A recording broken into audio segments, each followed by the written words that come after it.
So back in version 1, we had two units released that immediately became the best DPS characters in the game, this being Jingliu and Blade. However, if you look at them now, 1 year later, although they still are strong, the moniker of strongest unit in the game has been passed around a bit. Being that these characters both utilize HP draining in some way, I kinda wanna see what happens if we add Furina from Genshin Impact into Honkai Star Rail, by making up a new character that can support and essentially create an HP draining meta, much how Harmony MC is with Super Break. Getting right into things, this can be a 4-star Ice Abundance unit. Being a 4-star, it would allow players to acquire the character much more easily, and although this is an Abundance character, the healing is not the main part of the kit, but rather the supporting capabilities of the unit. Unlike previously with Siobhan, there isn't a character to attach to this kit, so I'll just be going over the kit itself, starting off with the character's talent, as that'll make it easier to understand the rest of the kit.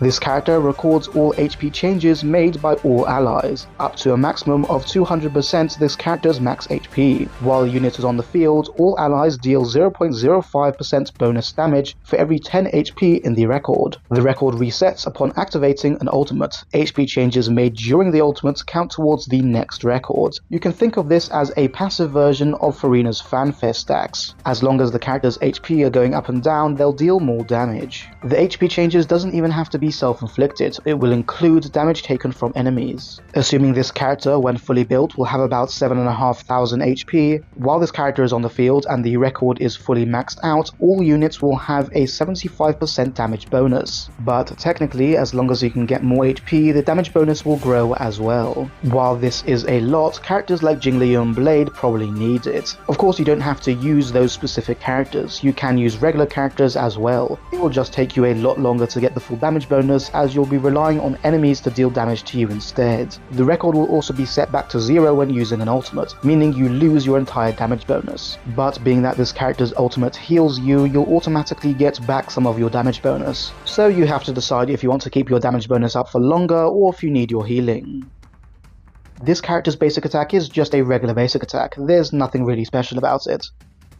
Consumes 16% of this character's max HP, generates 20 energy for an ally and heals that ally up to 85.5% of the HP consumed. Applies Last Chance to that ally for 2 turns. Only one ally can be affected by Last Chance at any time. If selecting yourself, restores 20% max HP. If an ally affected by Last Chance is defeated, the ally is revived with 25% max HP and 40% energy. Then Last Chance is removed. A revive mechanic is something that's been needed in Star Rail for a long time in my opinion. Currently there is only one healer in the game that can revive other units, and they are generally considered to be one of the worst healers in the game. Since we are trying to make a healer that supports characters that consume HP, having a revive mechanic is essential, as you might end up consuming a little bit too much HP and then just die. The HP consumed by this character to activate this skill, as well as the healing done to the selected ally, will also of course be added to the HP record of this character's talent. Last Chance will last for 2 turns, and its remaining duration will be shown on this character's UI. The name Last Chance is also just a descriptor. This can obviously change depending on the character's origin, personality, occupation, and many other factors. Last Chance will also not have a max trigger count. You can revive characters as many times as you want. The additional energy is just cause why not, and if you select yourself with the skill, you'll only restore 20% HP. You won't consume HP, and Last Chance will not be applied. As mentioned before, this character's ultimate will heal the party. This will be an AoE heal scaling off of HP similar to Natasha and Lynx. There's not much more besides this, but you have to remember that using an ultimate will reset the talent's damage bonus record, and this ultimate purposely has pretty low HP scaling, because otherwise you'll max out the talent's HP record immediately. At the start of the battle, immediately consumes 8% max HP from all allies, and grants this character a 10% healing bonus. Consuming some HP will allow you to start the battle with a small damage bonus already, and the 10% healing bonus is just cause why not. This effect will also stack, so using your technique twice will have this character consume 16% of all allies' max HP at the start of the battle, and gain 20% healing bonus, and so on and so forth. Allies will not be able to be defeated by this HP consumption. If they already have low HP at the start of the battle, then they'll start off with 1 HP. The 3 stats this character gains from their traces will be HP, effect res, and defense. For their second ascension passive, Healing made by this character beyond an ally's max HP increases that ally's max HP by 30% of additional healing for 2 turns. So basically, if you heal too much HP, your HP will increase instead. Say if you heal 100 HP beyond a ally's max HP, the HP will increase by 30 for 2 turns. For the 4th Ascension passive, when an ally uses a basic attack or skill that does not generate or consume skill points, this attack's crit damage is increased by 35%. Both Blade and Jingliu can go into an enhanced state where by Blade he doesn't generate skill points with his basic attack, and by Jingliu she doesn't consume skill points with her skill. Such attacks will have their crit damage increased, if the damage bonus wasn't enough for you already. And I'm just realizing now that for the 3 people that use him, Arlen would be a good ally for this character, as he consumes HP, doesn't use skill points, and wouldn't mind the revive mechanic. For the Ascension 6 passive, allies affected by Last Chance receive 10% more healing, and while this character has less than 70% max HP, this character gains a 25% healing bonus. As well as helping the character affected by Last Chance, the additional healing will also add even more HP to the talent's HP record. The healing bonus can be activated by simply using your skill twice, and again more healing means a higher damage bonus from the talent's HP record, as well as allowing you to focus more of your relic stats into HP rather than healing bonus.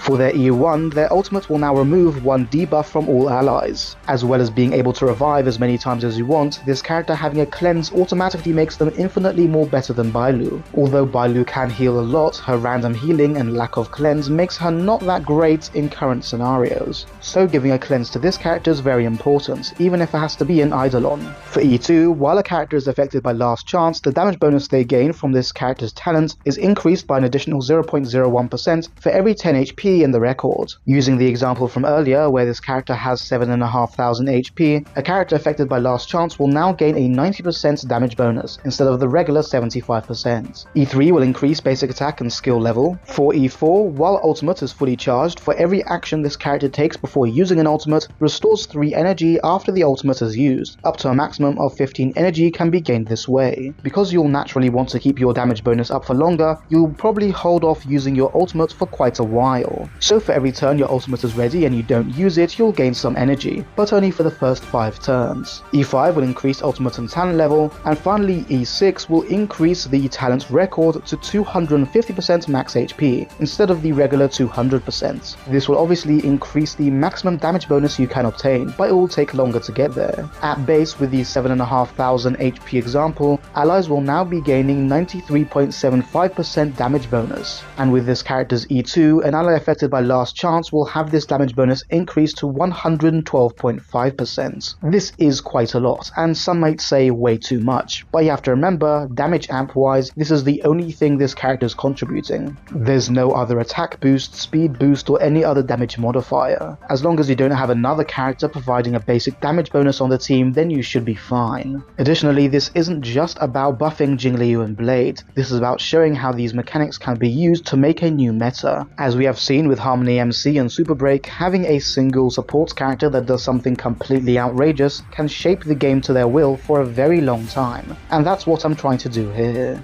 Anyway, what do you think about these ideas for an HP related meta? Would you change anything, and do you have your own ideas of how it can work? Let me know in the comments below. But that's it for me for now, and until next time, see ya.